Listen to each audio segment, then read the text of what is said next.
पिंपरी चिंचवडमध्ये दोन्ही राष्ट्रवादी एकत्र येण्याच्या अनुषंगाने थेट राष्ट्रवादी काँग्रेस पक्षाचे अध्यक्ष आणि राज्याचे उपमुख्यमंत्री अजित पवारांशी शरद पवारांच्या पक्षाचे नेते आणि खासदार अमोल कोल्हे आणि आमदार रोहित पवार यांची गुप्त बैठक पार पडल्याची माहिती समोर आली।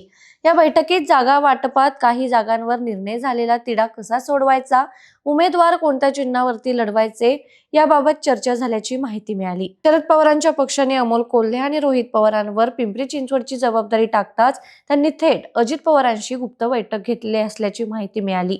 पिंपरी चिंचवडमध्ये फक्त दोन्ही राष्ट्रवादी एकत्र गेलो तर किती जागा शरद पवारांच्या वाट्याला येणार आणि मविया सोबत लढायचं तर किती जागा सर्व घटक पक्षांना मिळतील। अजित पवारांच्या गटाचे इच्छुक ज्या जागेवर लढण्यास तयार आहेत त्यातील काही ठिकाणी शरद पवारांच्या इच्छुकांचा दावा आहे। हा तिढा कसा सोडवायचा? अशा परिस्थितीत 4च्या प्रभागात दोन्ही राष्ट्रवादीचे उमेदवार लढवायचे असतील तर स्वतंत्र चिन्हावर लढवायचे की फक्त घड्याळ चिन्हावर लढायचं? दोन्ही राष्ट्रवादी एकत्र आलेच तर मवियाचे घटक पक्ष सोबत घ्यायला हवेत, असं शरद पवार राष्ट्रवादीचा आग्रह आहे।